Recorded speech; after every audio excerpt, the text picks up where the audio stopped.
structured this discussion. First off, for the sake of time, we have provided all attendees with a document and guidebook that provides links to each participating candidate's campaign website and bio, giving everyone an opportunity to learn more about each candidate. We will ask that each candidate provide brief opening remarks during which they will introduce themselves, discuss their campaign platforms and key issues that they hope to address while in office.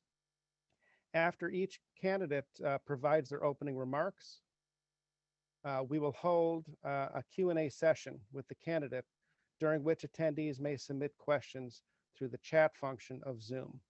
Each session will last approximately 13 minutes. Keeping in mind that this is a business-oriented group, I will get to as many productive questions as possible with the time we have allotted for Q&A with each candidate and have the chamber follow up on any unanswered questions. Today's panel discussion includes the following candidates, which I will introduce in alphabetical order. John Barnes, a former Ohio representative for Ohio's 12th District. Chantel Brown, current chair of the Cuyahoga County Democratic Party and a Cuyahoga County councilwoman. Laverne Gore, a longtime community activist who has served as executive director of the Ohio Diversity Coalition and the Sarah J. Harper Leadership Institute. Jeff Johnson, a former state senator and current court administrator for the Cleveland Housing Court. Shirley Smith, a former state senator for Ohio's 21st District, and Nina Turner, a former state senator for Ohio's 25th District. Now let's begin. Order was determined by confirmation date for this event. First, I would like to kick things off by welcoming Chantel Brown to the discussion. As a former Warrensville Heights City Council member who now serves on Cuyahoga County Council and is the chair of the Cuyahoga County Democratic Party. Chairwoman Brown, welcome. The floor is yours. Thank you. Thank you very much. So I just want to thank you for this opportunity to introduce myself and share with you some of the work that I've been doing up north. I am proud to say that I'm not totally unfamiliar with Akron. Once deciding to throw my name into the ring to run for this particular seat, I've reached out to several leaders in the community and have earned the support of the mayor, the deputy mayor, and council president. So Mayor Horgan, Deputy Mayor Somerville, and Council President Somerville. And they've been helping me learn and navigate some of the challenges and some of the opportunities here in Akron and Summit County. I also had an opportunity to sit down with Mr. DeJournay and talk about some of the, again, some of the great things that are happening already and how we can be a better partner. Some of the things that I've been able to do as an elected official in Cuyahoga County includes the areas of economic development and working with my Republican counterparts across the aisle to get things done to benefit the county as a whole. But specifically in my district, I've taken a tremendous amount of pride in the Shaker Heights project, where we upgraded and developed the Van Aken district, a $4.3 million investment to really bring back some economic development opportunity in the Shaker area. Partnering with Mayor Smith in North Randall with the Amazon project, which produced over 2,000 jobs, and also being out front as it related to the renovation project of the Quicken Loans Arena, which was once labeled corporate welfare, but by the time I had the opportunity to educate my constituents that this was a publicly owned piece of property that really provides regional economic opportunities, my constituents were very pleased with the outcome. So we take a tremendous amount of pride in those projects that I had a good hand in. And one of the things that no other candidate in this race can speak to is having the responsibility of overseeing COVID relief funds, during some of the most troublesome and turbulent times in our nation history, to the tune of over $200 million, and how it would be allocated to hospitals, small businesses, food banks, and rental assistance programs. But those small businesses were key. And that's where I come in before you today. Having earned the support as well as of Mr. Joe Camphor, I understand some of the challenges of the business community and some of the opportunities. I understand that after speaking to Dr. Jones, there are prime opportunities at Stark Community College where we need to modernize the Pell Grant so that we can increase the job force, the workforce development opportunities in the Akron area. And after speaking to Mr. Rizzo, I know that the manufacturing, IT, and healthcare industries are very great opportunities to improve the sector in Akron. You've got polymer research and development, but we also have brain drain that suffers in the Akron area, where people are getting their education and then they are unable to stay because they need visas to extend their term here in the United States. So there are a myriad of issues and a myriad of opportunities that lie in the wonderful rubber city that we can really maximize if we have the right person in position to be able to capitalize on these rare opportunities of investment. When we're talking about trillions of dollars going into infrastructure and job opportunities, I think that I am best positioned and most prepared to be able to capitalize on those things. Thank you very much. Thank you very much. Appreciate it. We'll get to the Q&A portion now. And I'll start it off with a question, a more broad question. If elected, what are your top 3 legislative priorities? And what opportunities do you see for bipartisanship in terms of those priorities and with your overall agenda in general? Thank you for that. So healthcare, jobs, and justice have always been my top 3 priorities. And when we talk about healthcare, we're still battling back from the pandemic and still trying to bounce back from the pandemic. We need to make sure that the COVID-19 tests remain reliable, regular, and free. There's a new variant, the Delta variant, that is on the rise and resurging. And so people need to make sure that if they aren't vaccinated, they're still being vigilant, making sure that vaccine continues to be distributed equitably and accessibly to everyone. Particularly in communities of color where it has been challenging or there's been vaccine hesitation. We need to be vigilant about those things. As it relates to jobs, again, we are in a position in the city of Akron to really capitalize on manufacturing, IT, and the healthcare industries. If we really modernize, again, that Pell Grant opportunity where you have CDL opportunities at your community college, both in Tri-C and Stark County. But unfortunately, the Pell Grant doesn't provide any opportunity for us to use those funds to get those 4 to 5 week certifications.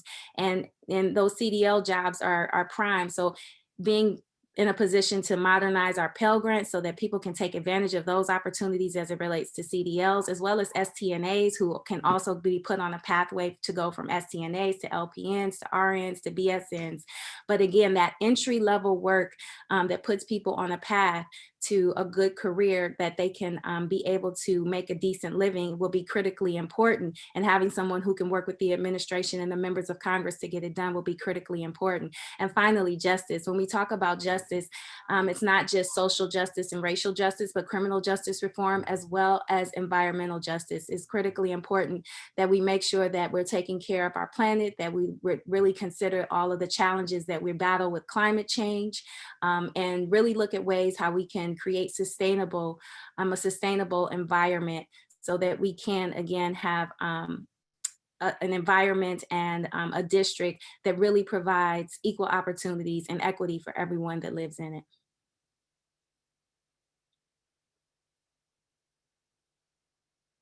Thank you very much for that.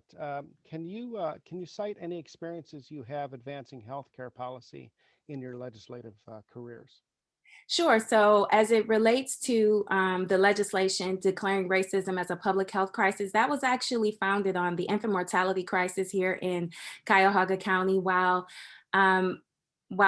many people may have think it was a result of the pandemic or the tragic killing of George Floyd's, those incidents only amplified the need to address some of the disparities in healthcare, but not only healthcare, education, criminal justice, transportation. So when the opportunity to declare racism as a public health crisis started for me, the research started in 2016 and the legislation was crafted in 2019 prior to the pandemic, October to be exact. And I presented the draft to my staff in 2020. And what we wanted to do, again, was really start from the foundation of the infant mortality crisis. And so as it relates to healthcare, making sure that we are addressing issues around places that are safe to work, to eat, to live, to play, issues that have had, that are conducive to producing toxic stress that make it very difficult for Black women in particular to carry babies to full terms, 3 to 5 times more difficult for them to carry babies to full terms and for their babies to live beyond their first birthdays. And so when we talk about healthcare we partnered with all of the major hospitals in Cuyahoga County to get that legislation drafted and passed. And so again, working collaboratively, I was able to convince my colleagues on both sides of the aisle to support this legislation. So we had not only bipartisan sponsorship, but it was passed unanimously. And we're actually starting to take some steps to eradicate and address some of the issues around racism that have had a disparate impact on the Black community. So that would be one piece of legislation as it relates to healthcare that I'm pretty proud of. Thank you very much. Regarding infrastructure, there are really two conversations happening. One on President Biden's American Jobs Plan, and then one on a more recent proposal announced by a group of bipartisan senators, 10 Democrats and 10 Republicans. What are your top infrastructure priorities, and how would you engage in ongoing activities around these varying proposals? Where do you, quote, draw the line on what you consider to be infrastructure? Well, I think bipartisanship is going to be very important in making sure that we take those steps so we can get more things done in the future. The all or nothing approach usually ends up with nothing. And so when we talk about infrastructure, things that I would really, really continue to push for are those things related to some of the infrastructure around roads, railways, and bridges, but lead pipes, our Wi-Fi system. One of the things that the pandemic highlighted was certainly the need that the internet should certainly be something that everyone has access to. In fact, during the pandemic, when the students had to transition from the classroom to virtual learning, many of them would have fallen behind if it had not been for us and my colleagues and I taking steps to ensure that they could continue their learning. So setting aside $1.5 million at my request, and it was matched by the Cleveland Foundation in Cuyahoga County. Because of that, we were able to provide 5,000 students with free Wi-Fi hotspots for 2 years, and partnered with PCs for People so that they could continue their learning. But that is certainly a part of infrastructure, especially now when that was the only lifeline that people had during the pandemic, was being able to access things through the internet. So we have to be hyper focused and vigilant about making sure everyone continues to have access to high speed internet, broadband internet service. And that's something that I would certainly focus on. I don't disagree with the fact that we also need to be conscious and cognizant of the fact that childcare services certainly are part of making sure that we can get our workforce back in action. Many women were disproportionately affected by the pandemic, and much of that could be attributed to the fact of their moms and not having safe places to return their children once the restrictions were kind of rolled back.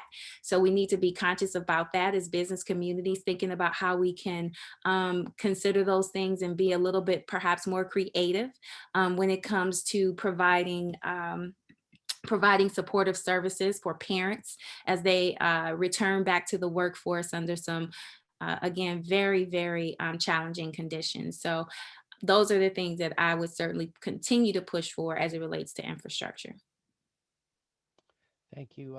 Picking up on your comments on internet access, with the growing importance of broadband in public safety, healthcare, economic development, business, and education, and Ohio's heightened reliance on accessing the internet during the pandemic, if elected, how would you work to support broadband expansion efforts specifically, and issues related to accessibility and affordability? Yeah, so this is again something I have a little bit of experience in. The Wi-Fi hotspots were certainly a temporary fix, but I'm happy to see that Secretary Fudge has requested significant funds to be able to address this, particularly as it relates to some of our housing stock, particularly in the urban areas where digital redlining and redlining, but both digital redlining and redlining have historically made it difficult for people to have access to those services. But this is also a problem in rural areas. And so we have to be able to have the relationships in place to be able to pick up the phone and say, hey, we need to get these resources here. And Secretary Fudge, it's no secret, she's been both a mentor and a friend to me. I couldn't be more excited that we have an administration, again, that's looking at things through a lens of equity, equality, and inclusion. And because they recognize that those who have been hit hardest need the most, I certainly would leverage that, coupled with the relationships that I have, to make sure that that is a high priority, and we begin to address rectifying our internet access immediately. Again, no circumstance outside of the pandemic highlighted the importance and the urgency of making sure that we make this a priority locally, statewide, and nationally. So making sure that we have those partnerships in place to make that happen is something that I would do. Okay, thank you. We've got time for one more question.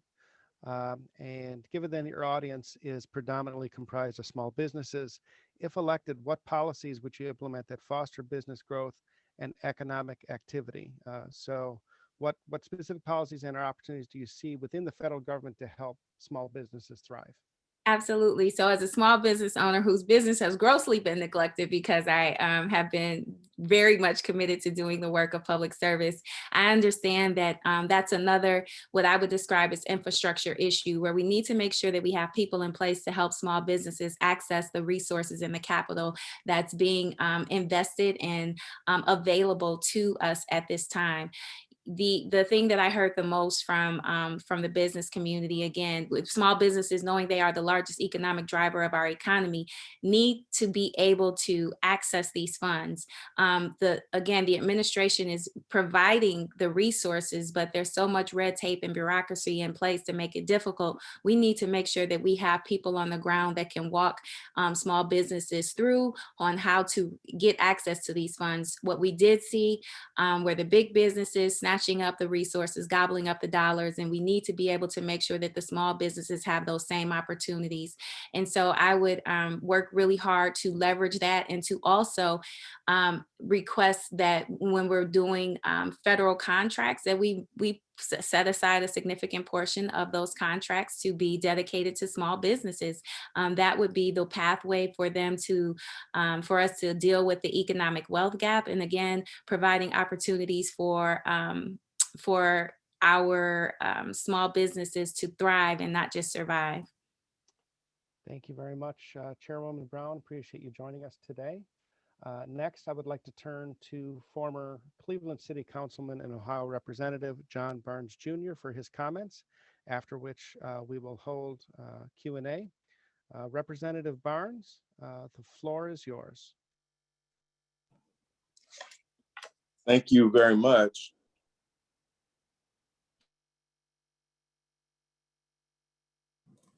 It's an honor to be here with the Akron Chamber of Commerce. We have a lot of friends in Akron, and we appreciate the important work that you are doing to advance the interests of our economy. In these challenging times, we need a leader who is qualified, experienced, and has a proven track record of getting things done, building bridges on both sides of the aisle, attempting to work through petty politics in a way where we recognize that we're all in this together. I have worked for a number of years, for over a decade, in the Ohio House of Representatives, and I passed the first tax amnesty in the history of the state of Ohio. That helped a lot of small businesses to catch up with the tax obligation that they had, where it eliminated the penalties and reduced the interest. That has been a public policy which has been repeated over 3 times, even after I left the House. I was proud to be to have a line item added to the budget to support Sell Ohio Global Initiatives. The state of Ohio had 12 offices around the world to assist small businesses and large with accessing global markets. And Sell Ohio Global Initiatives will go a step further in line with what we've done with Jobs Ohio, that assisted small businesses with accessing those untapped global markets. I am the only member in the history of the Ohio House of Representatives to offer 3 bilateral international agreements on economic growth, which resulted in 18 different business deals around the world. I supported Jobs Ohio, which was significant in the state of Ohio, as well as in my district, where it assisted with sustaining and creating 19,000 jobs and attracted over $1 billion in capital investments. The problem with our politics today is that there are too many people who don't want to be in the room with somebody they can't agree with. My approach is more pragmatic. I seek out individuals to try to build relationships that will build a better tomorrow for our community, our state, and our system here. Our competition should not be one side or the other side. It should be the world. And in that, we have an obligation to ensure that we are providing the kind of leadership that is necessary for achieving that goal. I'd be happy to address any questions that you might have at this time. Thank you very much. Thank you for your comments. If elected, what are your top 3 legislative priorities specifically? And within that, what opportunities do you see for bipartisanship within your agenda? Well, in the context of this discussion for small businesses, I think that small businesses are suffering because they don't have access to workforce. I think that some of the moves that have been made will help to close that gap. But long term, we've got to find a way to connect our small businesses with our schools so that individuals will not graduate with just a piece of paper, but with the skills to go to work. We know that there's a long-standing statistic that 3 out of 10 students actually matriculate in colleges and universities, and 7 out of 10 are out there who graduate and often do not have skills. That's one, and it's very important. 2, domestically, we have got to help to develop some of the markets that we have in our neighborhoods and communities, to find opportunities for individuals who have that great pie, but don't have access to opportunities to develop it. And 3, we need to assist our small businesses in accessing the world. I think that we can achieve this by, first of all, having a focus on constituent services. 2 is to do a community intervention that will not divide Akron and Cleveland, but will bring us all together under one 11th Congressional District banner to focus on how we can promote economic growth collectively. It's extremely important to do so. We're number 2 in polymers down in Akron. I think that we need to find what, if anything, can happen that's going to make us number 1. And so I'm about advancing those interests. Most of the public policy initiatives that I've been engaged in over the years have focused on economic development and those opportunities. And I look forward to trying to help this community move from where we are to where we need to go. Regarding the pandemic, how would you grade the federal government's response to COVID-19 and its efforts to drive economic recovery? What worked or is working? What didn't work? What would you have done differently, or what would you do differently right now? One, I think that the initiatives to find a vaccine were very swift. If you look at that in comparison to other pandemics that have come to America, the time span and the technology that got vaccines in place was very useful and very valuable for people. What we didn't do well is execute how that would happen.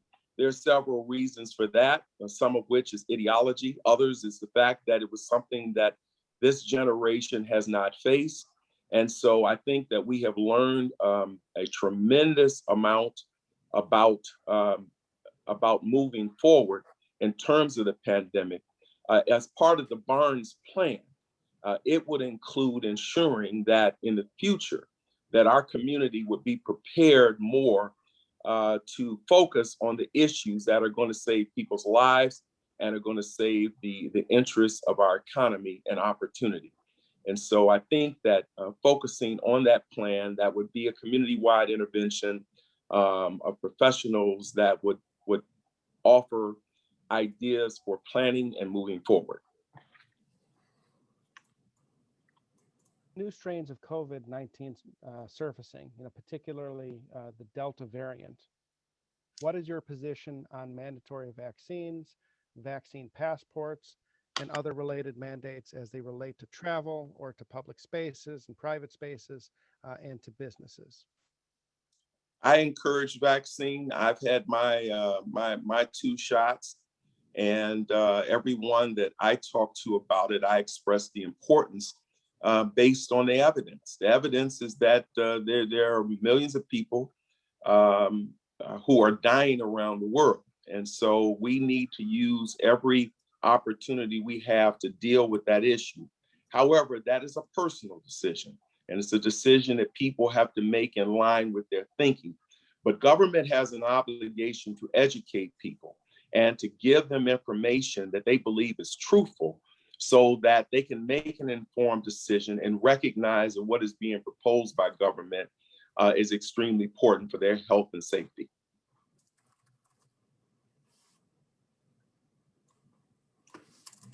Thank you. Sorry about the delay.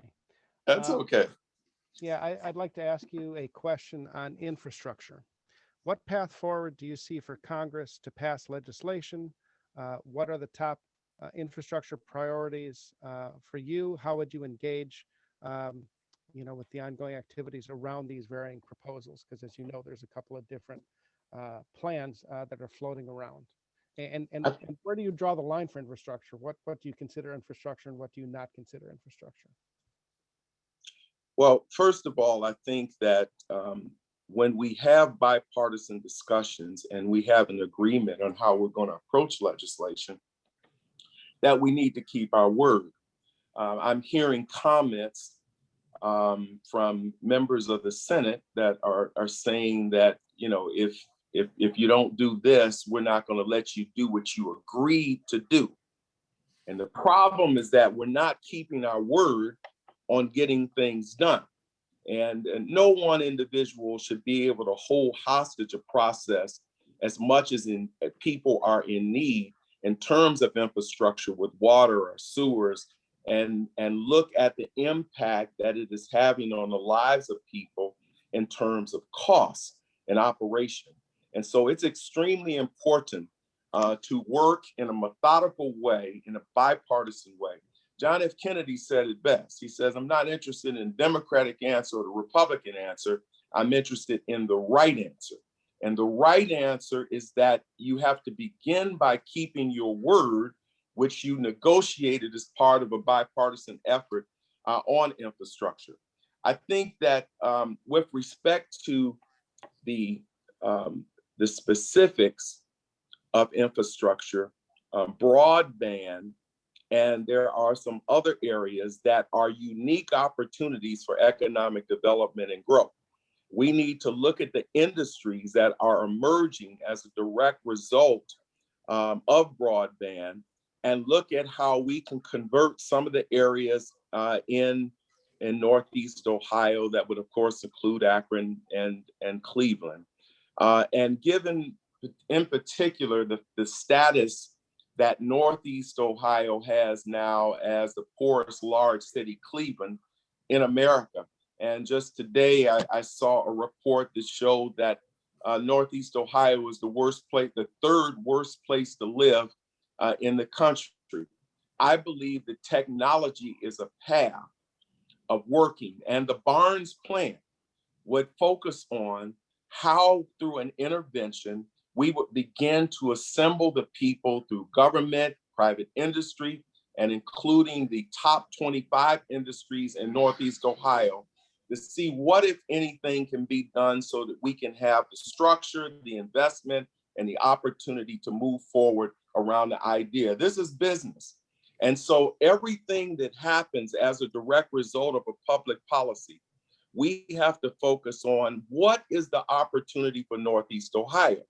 And because of the distinction that we have in the city of Cleveland and the city of East Cleveland, which is the poorest in the state of Ohio, and certainly poverty exists down in the Akron area in the aftermath of dismantling the rubber and a lot of other industries that are down there. We're all in this together. And once we recognize the importance of working together, we have interdependence in terms of cities, but we cannot escape the economic consequence of a lot of decisions that are made that can contribute significantly if we come together and work together and build together and stand together for a better tomorrow around the idea of infrastructure. Okay, and we have time for one last quick question. In your other roles, Already? yes, believe it or not. Okay. In your other roles within elected office, what were your policy successes and how might your past experiences translate into influencing federal policy and legislation? As I said earlier, I've always looked for the right answer. When you talk about issues of poverty in a bipartisan way, an additional $6 million in the budget that supported our food banks with respect to skills for single mothers, for young men in our community. We returned $2 million to my district, a Harvard Community Services Center, for issues focused on green space. We assisted the city of Shaker Heights, which incidentally was outside of my district, with $500,000. And I worked and supported, I was one of two individuals in a bipartisan way, a Democrat, that supported Jobs Ohio, which resulted in a $5 million grant for Amazon, which affected the city of North Randall and the city of Euclid. And so I have been involved in terms of policies that is focused. I don't just talk at people, I talk to them. I want to make more friends, fewer enemies, so that you can come together and you can work together. And quite frankly, recognize that what happens in one part of the state where they don't have broadband, that happens in my district, is equally important to both in terms of looking at our economy. But when you don't keep your word, you create an environment where people will talk at you and not to you. And that does not help our democracy. That does not help the split in the partisanism and the gridlock that exists today. And I think that I will be a major force to contribute towards strategies that will bring that house together in a way where we can get something done, where people will be satisfied, and we will give Americans a reason to believe they have a stake in the future and a better tomorrow for our future, which is our children. Thank you very much, Representative Barnes. Appreciate you joining us today. Next, we will hear from former state senator and Cleveland councilman Jeff Johnson, who currently serves as a court administrator for the Cleveland Housing Court. Senator Johnson, thank you very much for joining today's program, and you may begin. Thank you for having me. I apologize for my lateness. We had to deal with some things and I ended up not being able to make it to the office, so I'm doing it from my vehicle. So I am here. So let me just say to the Akron business community, it's a great pleasure to be able to talk to you. It is so important for us in the 11th Congressional District to be able to have partnerships with our businesses. Small businesses particularly, as we all know, are the employer of more people than any other type of business. And if you look at my website, you'll see that I'm committed to the issue of how to sustain, expand, and encourage small business. How do you encourage the entrepreneurial spirit? It is critical within our communities that lack so many of our underutilized communities that lack so many businesses, that we have to have a plan. We have to have an economic investment plan. I have been in public service for 30 years. I have been a state elected legislator for 23 years, one as a state senator for 9, and 14 years as a Cleveland City Council person, being on the front line of being able to strike that balance between addressing the needs of the citizens and needs of the businesses and other institutions. I'm also an attorney I have my law degree from Case Western Reserve along with my master's and my bachelor's degree. So I'm qualified and I'm also experienced. And I think that's what makes me the best candidate to go to Congress, because I will be able to start from square one. I will not need to wait a number of years to learn my way around. I am a legislator. I understand how to go from problem to solution with public policy. And I have a history of achievement, and hopefully along the way, I could answer some of those questions. But I wanted to particularly talk about the need for us to deal with the high poverty rate, as well as the issues of wealth building. The COVID-19 has really impacted our business community, and we have to go in there and continue to provide the technical assistance and the federal funds to be able to assist us, but also again to expand the ability for us to do that. So I look forward to the opportunity to be a partner with the Greater Akron business community, Chamber of Commerce, as well as those other businesses around the 11th district. You know, we have 32 municipalities in the 11th district, and I have to be the congressperson to all of them, and I look forward to that. But I have been able to have achievements. I've been able to prove myself, and I think as the most experienced, most qualified, I ask for your support, and I ask for you to continue to believe that we can make this district the district that it needs to be. So I'll pause there and then answer the questions. Okay, just to start you off, something we've asked the other candidates, Sure. and that is, if you are elected, what are your top 3 legislative priorities, and what opportunities do you see for bipartisanship within that agenda of yours? Well, clearly, without a doubt, economics is #1 in the 11th district. And when we talk about economics, we talk about, first and foremost, we talk about poverty. You know that in the city of Cleveland, it's about 24% poverty rate. In Akron, it's about 23%. 1 in 4 people in Akron are at or below the poverty line. You're looking at the Black community being at 40%, looking at child poverty being at 50%. So without a doubt, we have to be able to break the cycle of poverty and replace it with generational wealth. And by doing that, you have to lift the barriers that have come from the structural racism over time that's created barriers. Many of them are barriers created by a system that they're not intending today, but has been a cause of that. So you have to be able to go and, for example, make permanent the child tax credit, as well as the expanded EITC. And you also have to be able to allow more people to become homeowners. When it comes to small businesses, it's about going in and allowing for us to find out from the businesses, what is it that they need? What is it that we can do as a federal government to be a partner? Because I think that many times the state falls short on that. I also want to be able to stand with the corporations who significantly invest in our communities. So there needs to be a partnership, and I'm ready to do that. So economics. Second is healthcare. I do not support Medicare for all. I support the ACA with a public option. I believe when you look at over 55% to 60% of healthcare coverage being done by employer-based home coverage, particularly around 55%, and the rest is a mixture between Medicare and Medicaid, and then about 9% uninsured. I believe that people should have choices when it comes to their healthcare coverage.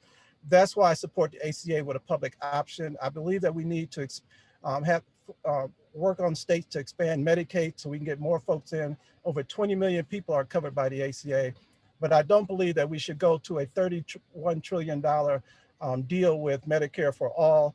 I believe that if a person wants their employer-based healthcare, they should be able to keep it, and that's my position. And if they brought Medicare for all in front of me as a congressperson, I would not vote for it. So second would be healthcare. Third is education, which encompasses both primary and secondary, but also college. We have to expand more of our vocational education. I'm a big believer in vocational education. We don't do enough. We kind of dismantled it in the city of Cleveland in the 90s, but we need to be able to bring that. We have to create pathways for our youth to be able to have careers. We also should forgive student debt. Just a matter of how much.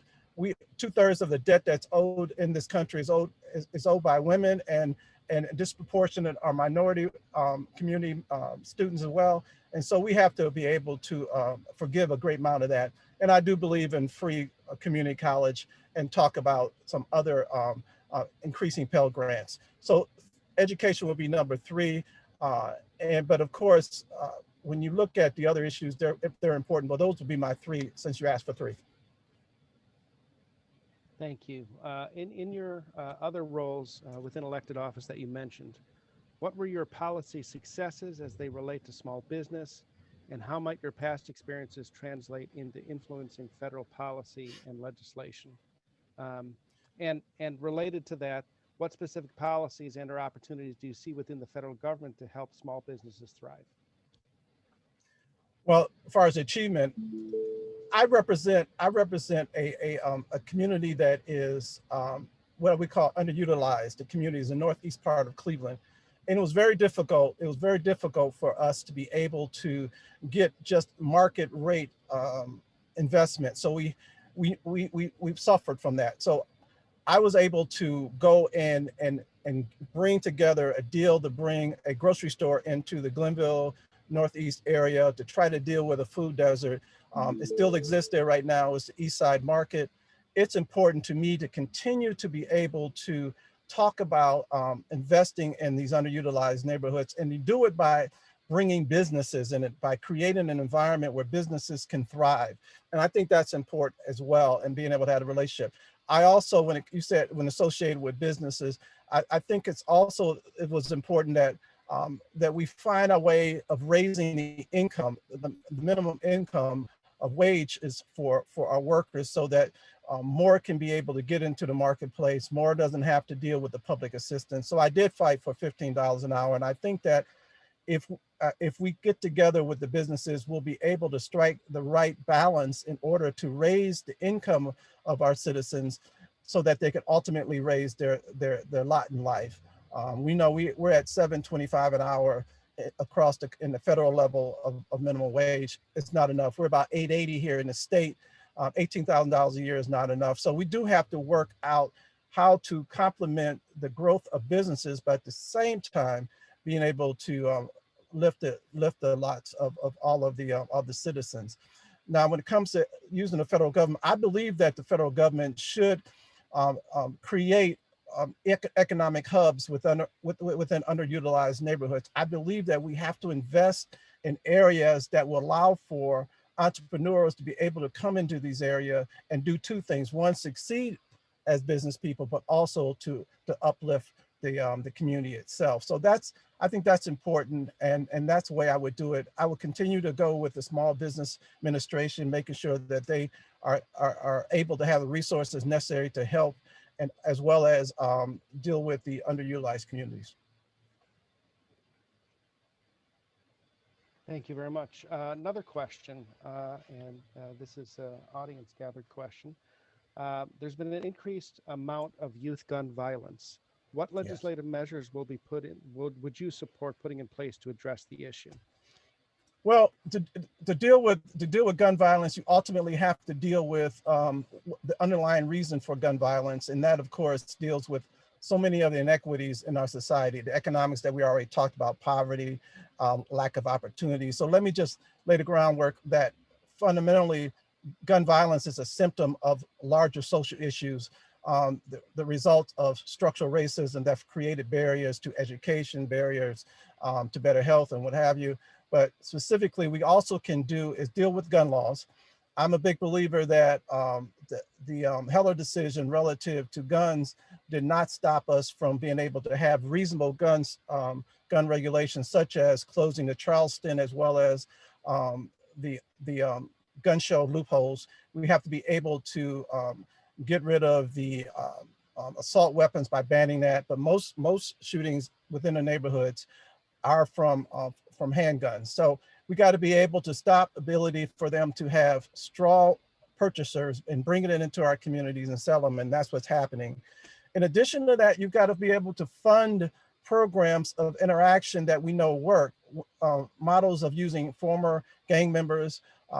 I've been a big advocate of doing that.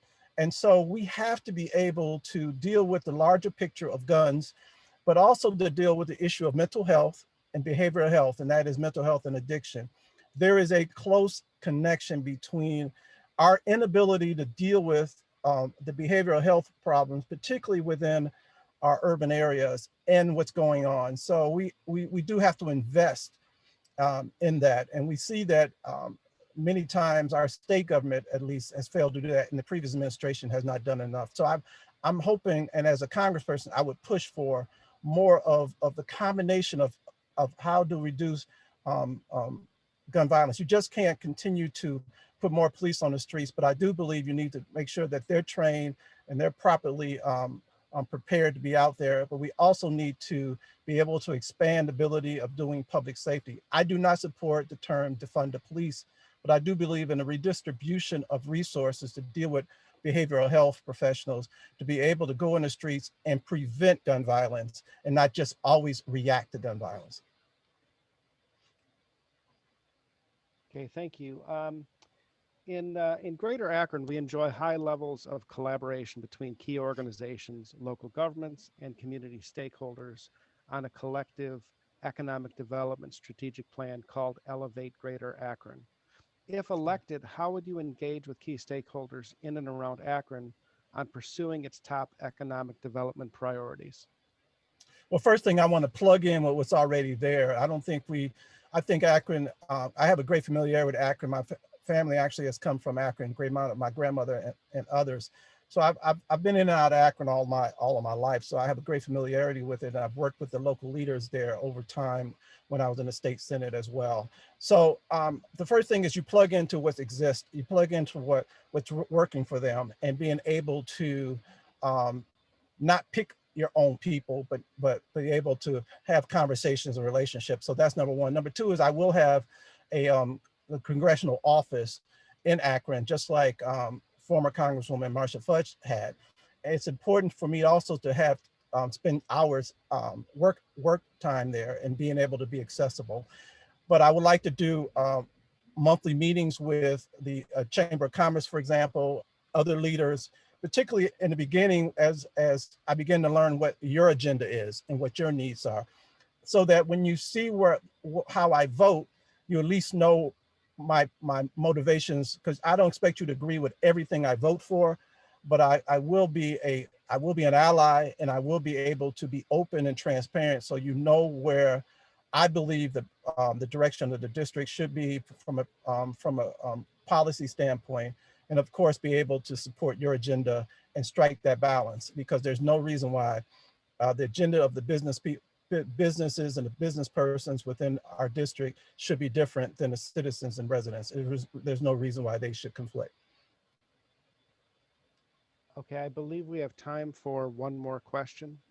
With the growing importance of broadband in public safety, healthcare, economic development, business and education, and Ohio's heightened reliance on accessing the internet during the pandemic, if elected, how would you work to support broadband expansion efforts and issues related to accessibility and affordability? Well, let me just tell you, I totally believe that we have to have broadband. I don't like what's going on in the state government when there is a push to just make it private. I support even local municipalities, if they feel that they are not able to expand through the private sector, they should be able to at least provide competition. I do believe that we need to invest in broadband, like we are talking about upping our response to roads and bridges, and our water systems and our electrical systems. The physical infrastructure, clearly I support, but I've always believed communications are critical. You cannot be able to talk about expanding the abilities of people throughout the 11th district of having opportunities if into the with broadband into the internet, and being able to help them with job opportunities, help them with education. So I would support what many people are talking about right now with the Biden administration, and that is doing federal investment in making broadband available to all rural, suburban, and urban areas. Just like we have to have bridges in every part of our communities and roads to be able to move people physically, we have to be able to move ideas. We have to be able to move people's education and learning through broadband, and this is as critical as the road. So it's one of my top priorities. I consider it to be under the economics issue for me, because it's an economic driver when done correctly, And right now, for example, I live in Glenville. We have been redlined in the past. It's difficult to get choices when it comes to broad Wi-Fi access and internet. That should not be, and we need to be able to provide that. And I'm committed to do that. Senator Johnson, thank you very much for joining us today. We appreciate it. Thank you for the I'm going to opportunity. turn now to former state senator, Cleveland councilwoman, and chair of Bernie Sanders' presidential campaign in Ohio, Nina Turner. Senator Turner, welcome to the panel. Thank you. I was having a hard time unmuting myself for a minute. I think I just got the authority. Thank you so much. It's really good to be here with everybody, with the chamber.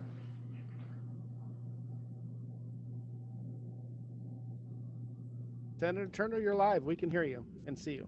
No, thank you. Thank you so much. It's great to be here with all of you this afternoon with the members of the chamber. Really excited to be able to have this conversation. As I was looking over the mission of the Akron Chamber is very much in line with my mission as a leader in this greater Cleveland, greater Akron community, really to lift and to bring prosperity to all people.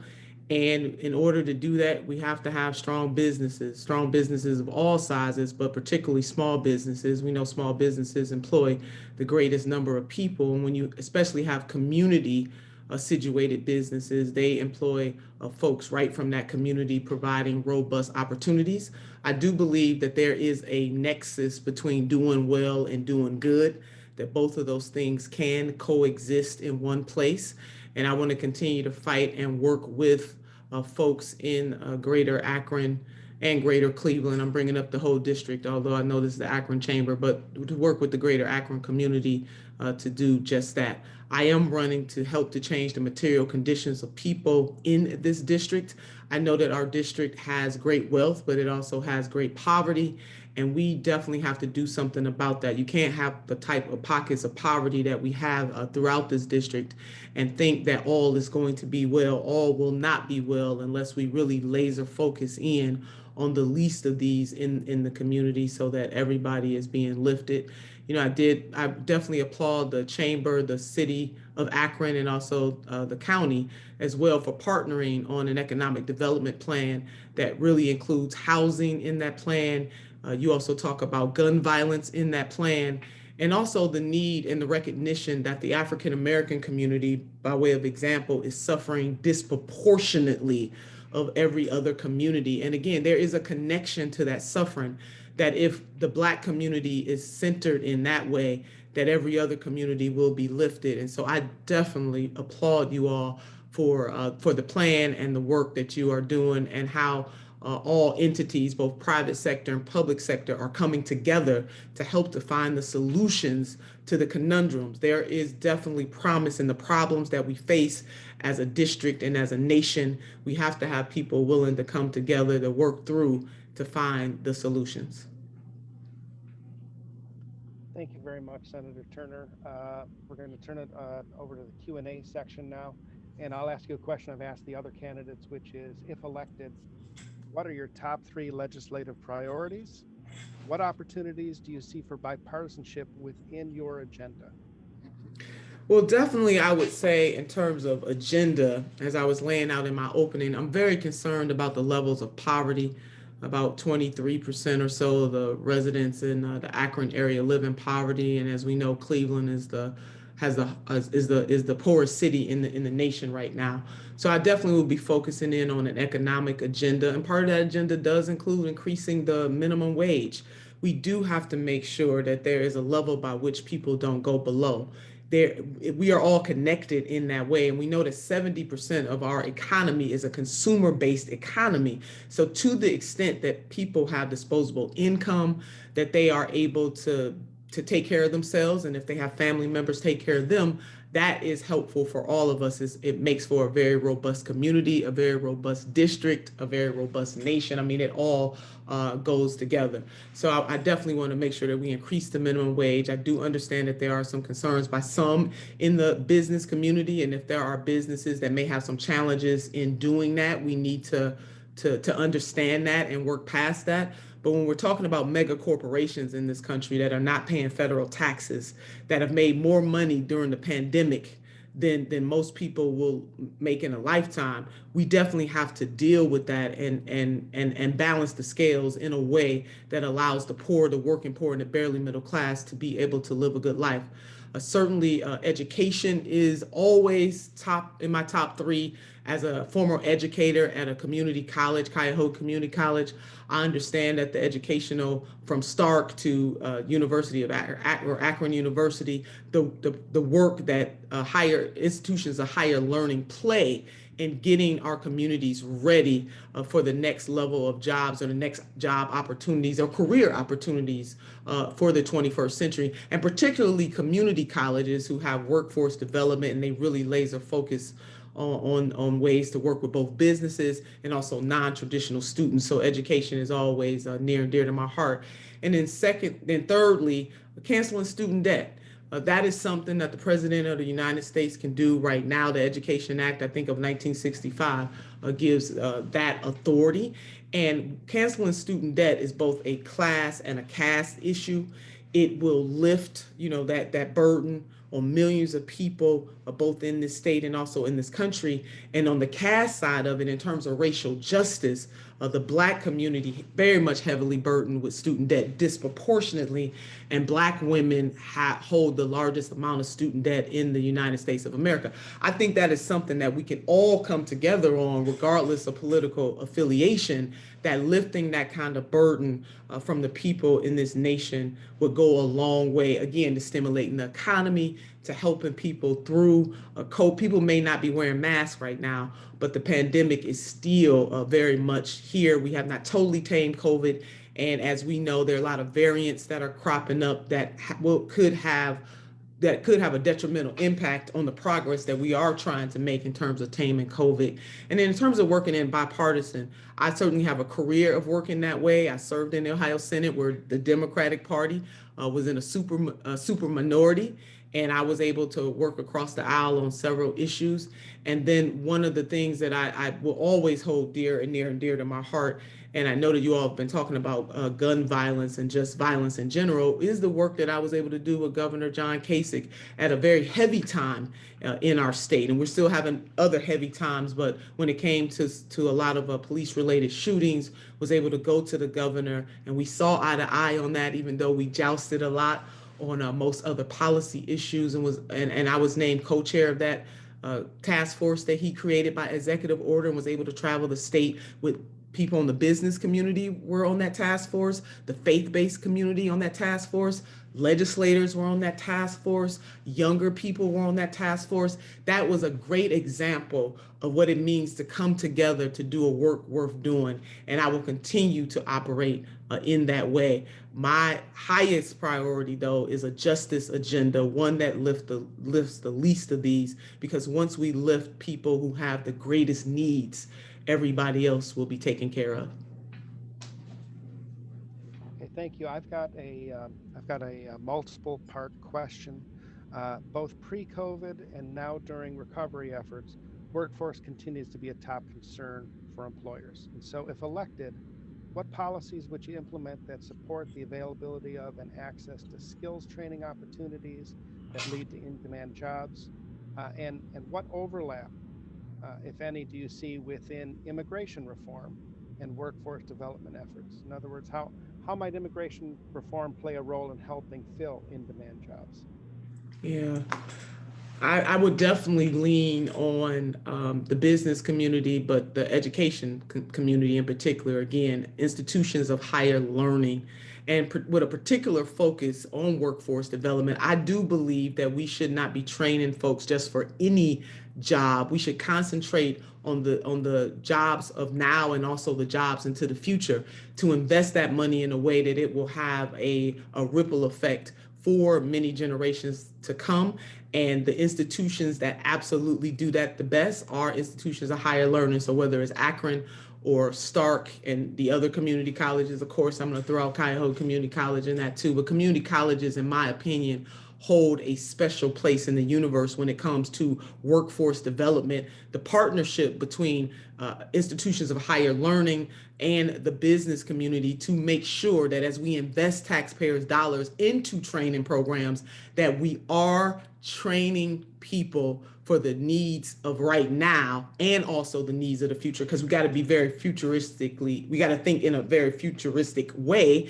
And also thinking about it as jobs is one thing. I think when we have a career-based focus, that puts a whole nother dynamic on it, something that having jobs and opportunities that people can work for a very long time, that are robust, both in providing the needs for that particular family or that individual, but also the needs of a community. And in terms of immigration reform, it definitely goes hand in hand. We know that so many of our immigrants fill slots that but for them doing that type of work would not be filled. And those things go hand in hand. There is a nexus between immigration reform, workforce development, business opportunities, and also institutions of higher learning. And I will continue to partner with those institutions to find the best solutions that benefit everybody in the ecosystem.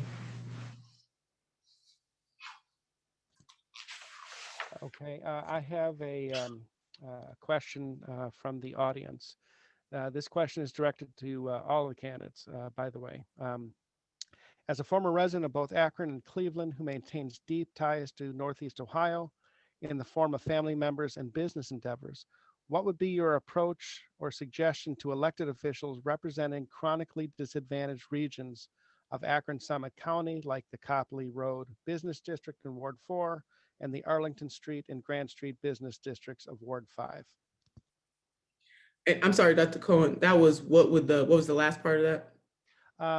It was, what would be your approach or suggestion to elected officials representing chronically disadvantaged regions of Akron-Summit County, like the Copley Road Business District in Ward 4 and the Arlington Street and Grant Street Business Districts of Ward 5? Yeah, to me, that question centers equity. And as we all know, there is a difference between equality and equity. And so all levels of government, and again, going back to the regional development plan by the chamber, by the county, and by the city, is a great example of what needs to be done to drive equity. There has to be a recognition that certain areas suffer more than others. And once we do recognize that, the resources that will be necessary to lift those communities and the businesses in those communities. Just giving another example that I hope gets to the point, 41% of Black businesses have gone out of business during the pandemic. That is a crisis. And the federal government, state government, regional government, and city government, all levels of government can provide or play a role in shoring up those businesses, trying to learn as to why that happened and what can we do moving forward. So in areas where there are greater needs, we need the resources to be summoned to those areas. I do also believe that the Small Business Administration can play a very pivotal role. There is not a one size fits all in the solutions to these things. There are some similarities, but there may not be a one size fits all. And so as we look to shore up businesses, whether they're Black owned, veteran owned, women owned, we also have to deal with the unique situations of each business and each community and find a fix that is in line with what the community is saying that they need, and also the other community players that could be helpful in lifting up those communities that are distressed and also depressed because of disinvestment. None of these things have happened overnight, whether we're talking about Ward 4 in Akron or Ward 4 somebody else. These things did not happen overnight. And so we got to look at the systemic impacts, what we have learned from those impacts, and what we can collectively do, whether it's private sector, public sector, and also believe that the civic-based community can play a role as well. Institutions or organizations like the Urban League, for example, can play a role in shoring up communities where there's a lot of disinvestment. Okay, thank you. We've got time for one or two more questions. This question deals with infrastructure. What are your top infrastructure priorities, and how would you engage the ongoing discussions and debates around these varying proposals. And I guess how do you define infrastructure? Because that has also been a subject of debate as well. Yeah, I'm really pleased to see the President Biden's administration look at infrastructure in a multifaceted way. One is our hard infrastructure, and the other is the soft infrastructure, our people, our human capital. And it is both of those things, and both of those things matter to the whole. You can't have one without the other. The hard infrastructure, broadband, roads and bridges, our airports, investments in our water infrastructure, especially. We definitely need that. Sewer lines, water lines, all of those things are vitally important, and they have been neglected over many administrations, not just on the federal level, but also on the state level too. And so as we make those kinds of investments, I would like to see those investments made with the Green New Deal in mind. Having that is very, again, forward thinking. What conundrums do we need to solve right now in the moment, and how do we solve them so that they have optimal impact into the future? The Green New Deal will bring a tremendous amount of jobs into the greater Akron and the 11th Congressional District as a whole, the state, and also this nation, putting people back to work in jobs that pay an extraordinary living wage, and then also shoring up and trying to reverse some of the damage that we as human beings have done to Mother Earth. That is a win-win. And when you talk about, when I think about bipartisanship, when I'm thinking about infrastructure and also the Green New Deal, if you will, to me, I see a very omnipartisan approach to this, meaning that this is something that we can do as a community, as a district, as a state, and as a nation, but also as a world, because to solve that particular conundrum in terms of climate chaos, the push-pull factors, when we look at famine and the stress that is placed on our entire ecosystem, dealing with that collectively will just have such a tremendous return on investment. So I want to see us look at that in both in a domestic way, but also in a global way. So really happy to see that. And then the investment in what I would call the soft infrastructure, making sure that we are paying people a living wage, making sure that we're looking at our childcare workers in a different way. One of the things from the COVID relief bill is another example that I'm very pleased with the Biden administration with is the child tax credits that many parents are going to be receiving those checks here shortly. That is important. Cutting childhood poverty by 50%. My thing is, if we're going 50%, let's go all the way. Let's go to 100% and let's make it permanent. So soft infrastructure, hard infrastructure, they go together, and there is promise in the problem that COVID presented. COVID has caused a lot of pain, both for individuals, communities, and businesses. On the flip side of that, though, there is an opportunity for us to go bold and big and to solve conundrums that heretofore maybe we collectively have been ignoring for a very long time. And we need to leverage that opportunity with the power of tax dollars to do so, the power of the business community, the power of civic-based institutions too, and the power of our educational institutions as well. A lot of good can come from a really bad and difficult situation that we find ourselves in as human beings and dealing with this pandemic.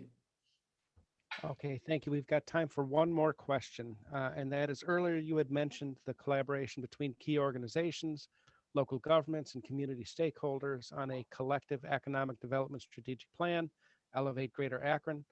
If elected, how can the key partners involved with that work expect you and your office to engage them in pursuing the region's top economic development priorities?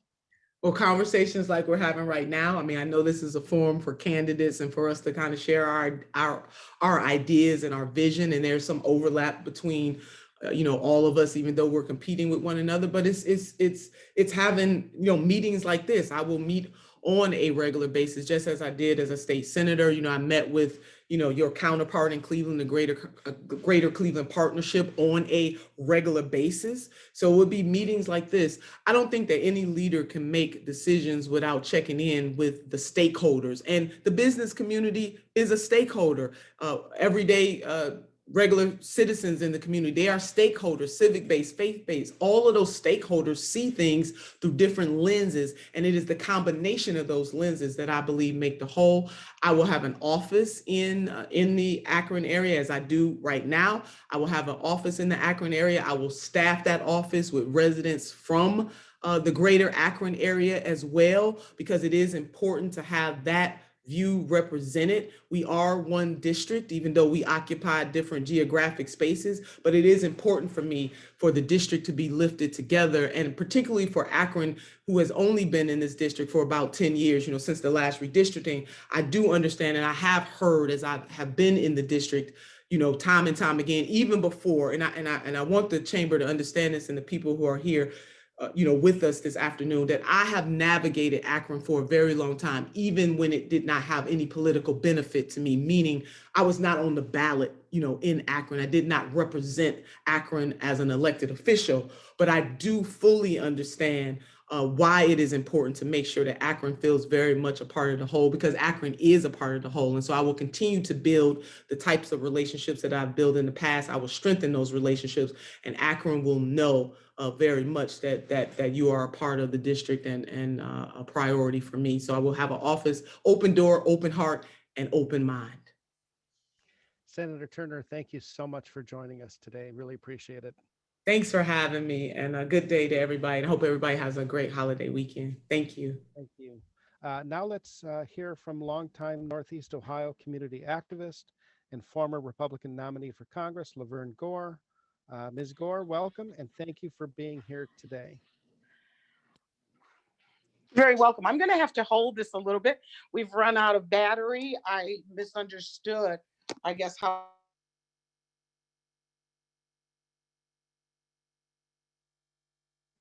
Okay, it appears we might have lost.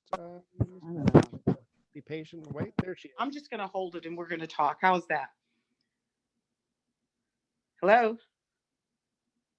You are you here. there? Yes. Ms. Gore, please take it away.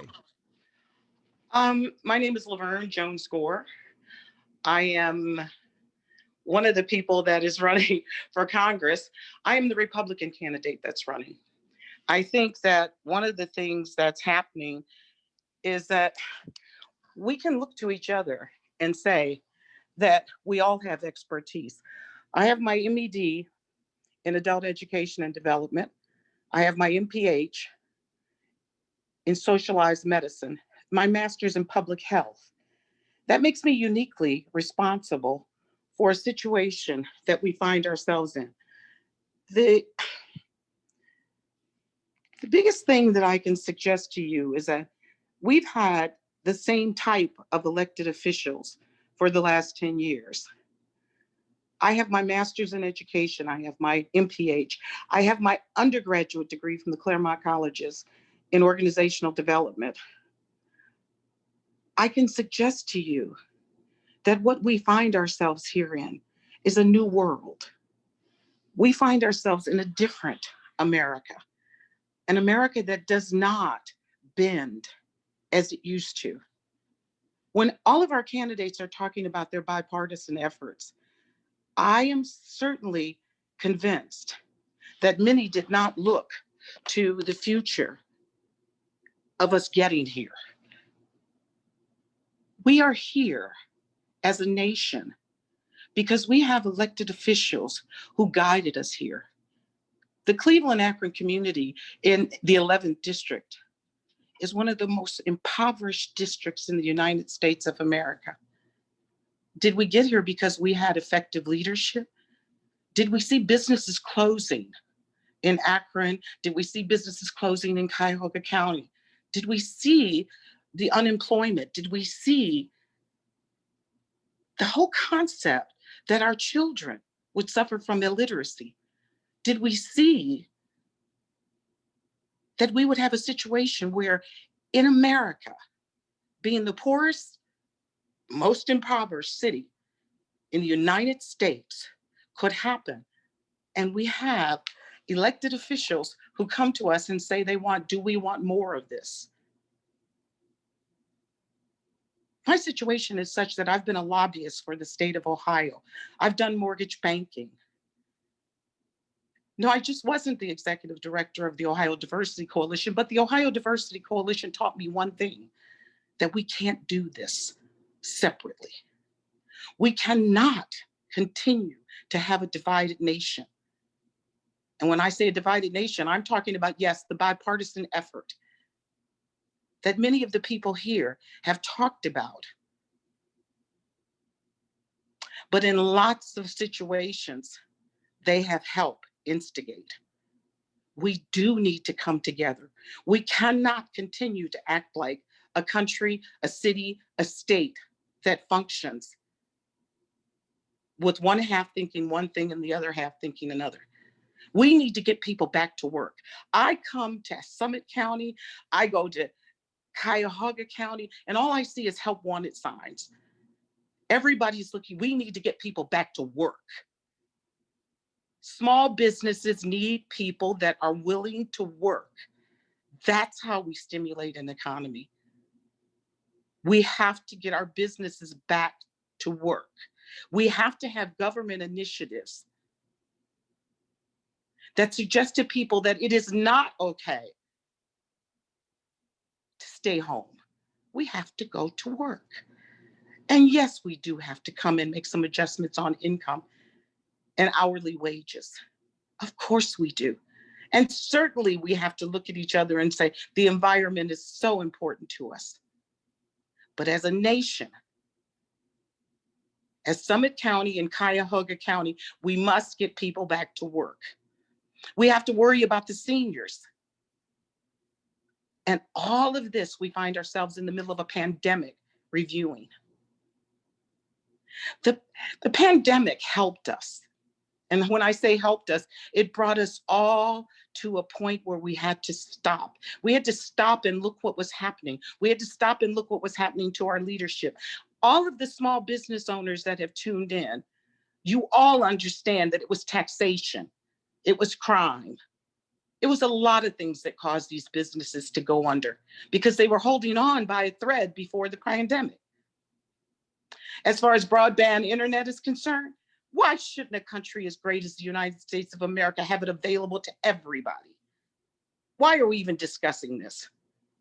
When we have trillions of dollars that have just gone into a budget, why are we discussing broadband internet and the acceptable way to fund it? We should all have it. This is America. It will help our businesses. Our children are illiterate. A large percentage of them. Is that my fault, your fault, society's fault, the leadership? It's all of our faults. We have to correct that. We have to make sure that we are training our children, and it starts in the elementary school, it starts in the daycare, but more importantly, because of the healthcare disparities that my MPH suggests to me, it starts in the womb. Business and communities have to work together. And we all know this. Having platitudes issued to us every 4 years, every 2 years, I'm going to go do this, I'm going to go do that, I'm going to do this. And we all know that you're going to hear these same things in 2 years because we've heard them for the last 10 years. We didn't get to be poor. We didn't get to be illiterate. Healthcare disparities. Yes, the pandemic.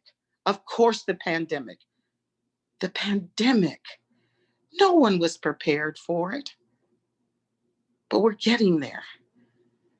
We're trying. We're healing. We're trying to understand that our people were frightened. They were frightened, so they stayed home. They were frightened because they were sick. They were frightened because nobody talked to them. We have to have a government that communicates effectively and openly with its people if we are to survive any of this, if we are to educate our children. Whatever we have to do it as a nation. This isn't just about Summit County, or this isn't just about Cuyahoga County. We all know that the business community suffered. We know that. And they're still suffering. Because if you don't have workers, you don't have a business. I am suggesting to you that in a bipartisan effort, because I've heard everyone here say they want to work on a bipartisan effort. We have to work on a bipartisan effort. But it's just not a bipartisan effort. It's an American effort. If we are to survive this, the pandemic, the economy, the educational crisis that we're having, if we're to survive this, we have to do it together. We need people that are forward thinking, not those that tell us about their past, not those that tell us about what they did in the last 10 years. And when they tell it to us, it's almost frightening because they're asking us to let them continue to do it again and again and again. Because I was an elected official, I want to be one again. I don't want that. I want our communities, our seniors, to not worry about how they're going to lose their homes, because that affects the business community as well. An uneducated population affects the business community as well. A poor population hurts the business community as well. We need someone that understands this. I'm a lifelong resident of Cuyahoga County. I grew up in the inner city of Cleveland. I understand that. And my family, while we didn't have much, we believed in education. And you can go in any direction and see that my commitment is to my community. It's easy to say that we have an opportunity, and she's a diversity and community activist. No, I'm a mortgage banker. I was a lobbyist for the state of Ohio in East Cleveland. I've owned my own business. I understand. And I believe it's going to take someone that understands to help us get out of this. No more of this. I was an elected official and I've done this and I've done that. Let's talk about how we got to here and how we get out of here. I believe that the drain that's coming from Ohio, people are leaving Ohio. We've got to get our kids back here. We've got to get talent back here. We've got to train our children for jobs of the future. I agree with everything everyone has said. The only problem I have with this is we've said it before and we've heard it before. And we still got to where we are now. Thank you. Okay, thank you very much for your comments. I'm going to have to plug in because I didn't know we were going to be go on. Okay, thank you very much for your comments. Since you brought up the pandemic and, based on your background, how would you evaluate or assess the government's response to COVID-19, both federal and state, in terms of its efforts to drive economic recovery? What's working, what's not working, and what would you do differently? I have to tell you that my son, he had COVID, right? And it was probably one of the most frightening times, because one of the things is that we know from just from a medical position, there really wasn't anything anyone could do because we didn't understand the nature of it. And anytime you have a pandemic situation that you don't understand, and I'm sure the people that had the Spanish flu had the same situation, I believe that we, for lack of understanding, I think that the reactions to the pandemic were stalled, but I think that in many instances, until you know what you're dealing with, you take a pause. Do you know what I'm saying? I think that many businesses suffered. And I think they suffered because we were at a point that if we didn't understand what we were doing, I think the state government allowed us to take a break.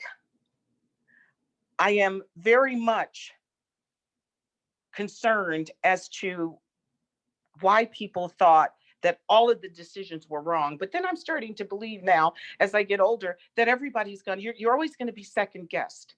I think that they did what they could do. Many people are going to say, based on partisan politics, this one didn't do what he should have did sooner. And then they're going to say that this one did close down small businesses and did that. I'm a business owner and I suffered. I didn't have the same amount of economic freedom that I had before. I had to let go of people because I couldn't afford to pay them. And many, many businesses did close. But the one thing that we have to realize is some of those businesses that closed were having hard times anyway. They were having hard times because as a community, we haven't invested properly in some of the businesses that are closed. I've listened to the other people say the minority businesses closed. They did. They did. And we do have to make a concerted effort to look at what happened. What happened?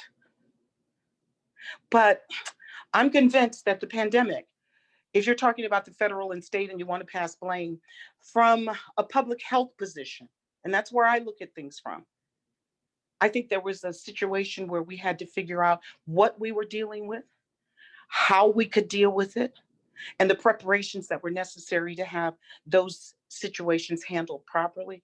I'm not going to throw stones at anyone. What I'm going to do is say, we've learned. I think we're better prepared. And I believe that we have a situation that we can grow from. The African American community, because you can look at instances like Tuskegee and say, if the vaccine were administered tonight and we know more about it, do they trust? It was a situation of trust. People were frightened. And the first thing that happens when you're frightened is the trust goes away. They didn't trust. Whether they didn't trust the government, whether they didn't trust the information, all of that was because we were just learning, and we were learning together. So if you want me to say the federal government could have did better, the state government did a situation, I'd say that from a public health position, that we're talking about human beings. We're talking about human beings, and there's a trust factor that has to be established. Fear was the guiding force to the pandemic. And I think that many people, because they were afraid, it made it difficult for everyone. And I think as they become less afraid, or they become more knowledgeable as to the disease and how to fight it and how we will overcome this, I think we're going to have a very well-prepared population going forward. Next. Okay, I've got time for one more question. It's a related. Thank you. And it's an important one, and that is with new strains of COVID-19 surfacing. Yes. What is your position on mandatory vaccines or vaccine passports and other related mandates as they relate to travel or public spaces or business? That's an interesting one, because I was listening to a lot of the discussions, but I have my own thoughts. I think with the new strain coming out, and my sister, she told me she was never going to take the vaccine, right? Because, we're from the South and Tuskegee is there. And then she called me up and she said, you know what? I think I'm going to take the vaccine because I think it's the right thing to do. If you're asking me, do I believe that the government should mandate vaccines? I don't know if I can take that liberty away from the American population. I just don't know if I could do that. But I do believe, like my sister, that there are Americans out here who are recognizing the benefits of the vaccine. I think they are recognizing the benefits of being safe. But if you're asking me if I want to take away the civil liberties of the people of the United States of America, I'm not so certain that I am willing to push that button. But as for me in my house, I think the vaccine is the right way to go. Do I believe in vaccine passports? I'm not certain I'm willing to go there, because that's a matter of civil liberty. But I think that would, if we are Americans and we understand and we're educated properly, I believe that we will make the decision to go forward and take the vaccine. But if we don't, I don't believe in mandates of anything, because that reminds me too many times of the historical natures of when you take away American civil liberties. And it's not just Americans, when you take away civil liberties, and we have historical examples from all over the world. But I do believe that it's a good idea if you can reach that situation in your heart and with your family's guidance and with your physician, I think it's a good idea to be vaccinated. Yes. Well, thank you so much for joining us, Ms. Gore. We really appreciate it. You're very welcome. I'm sorry if my phone went out. We had to change a little bit of things, but thank you so much. And I thank the Akron Summit County Chamber of Commerce. I am excited about representing you, but I think you ought to really review what you've had when you make your next decision as who you support. Thank you so much and have a nice day. Have a nice day. Take care. Thank you, dear. I'm going to throw it back to John Rizzo from the Greater Akron Chamber. Thank you. Thank you, Dr. Cohen. Did a great job today moderating today's event. As always, bigger thank you to all of the candidates who participated in today's event. And the biggest thank you to our conference sponsor, AT&T, and the Bliss Institute, again, for moderating and continuing to work with us on these kinds of events. As a final thought, please note you were all sent materials that have links to each candidate's website, and we'll be sending out links to all the different boards of elections within the region where you can find additional information on where and how to vote and what's on your ballot. This concludes today's discussion, but we hope you will join us for several upcoming events, including on July 9th. We're hosting a panel with Lieutenant Governor John Husted, Summit County Executive Eileen Shapiro, and some private industry partners to review multiple perspectives from which various entities are working towards expanding broadband access and to connect the dots on how these activities might collectively impact Akron. July 14th is our Economic Impact of Women in the Workplace panel, moderated by Carla Chapman, Chief Diversity Officer for APS, Akron Public Schools, and featuring Chuck Mullen, Chairman of Apple Growth Partners, Sarah Sanford, Executive Director at Gender Equity Now, and Dr. Amanda Weinstein, Associate Professor in Economics from UA. July 27th is our annual Women of Achievement Awards. Come join us to celebrate the 2021 Women of Achievement recipients and hear from other female leaders, including Ramona Hood, President and CEO of FedEx Custom Critical, Dr. Jennifer Savitsky, Chair of the Department of Obstetrics and Genealogy from Cleveland Clinic, Akron General, Montrella Jackson, Esquire, and CEO for Akron Municipal Court.